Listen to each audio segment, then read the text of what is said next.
News. The rise in cases of suicide in Nigeria have continued to dominate public discourse as the trend is having rippling effects on the larger society. More worrisome is its prevalence among the male gender, which is begging for urgent attention by stakeholders. Joel Bobola takes a look at the causes and risk factors responsible for suicide among this gender.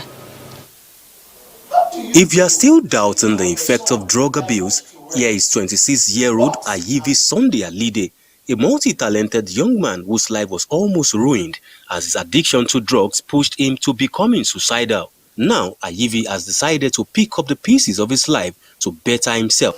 I am promising all Nigerians, if I get a job, nothing is taking me back to the streets. Olamilekon, a student of mathematics and education, on the other hand, grew up with the belief that boys are not loved and always neglected. This notion forced him to contemplate suicide 3 consecutive times. The fact that I'm male, I get zero support from no. The philosophy that male child or men are independent beings and should man up to handle the challenges of life is not totally true, as most males who are supposedly strong are finding it difficult to cope with societal pressures, especially the current realities.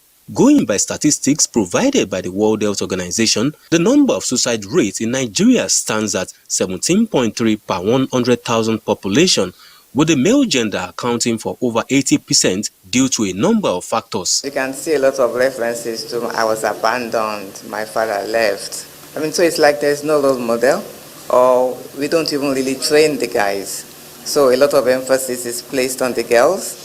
This forum, therefore, is to provide the platform to restore, recharge, and reinstate the male gender. We're going to be going to slums, also schools, to make sure our boys are told not to man up.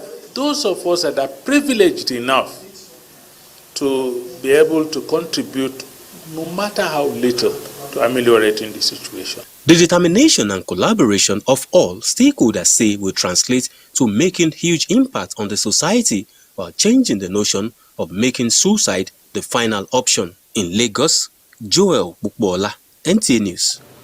You're still watching Panorama on the network service of the NTA. It's time for us to take some messages. We'll be right back.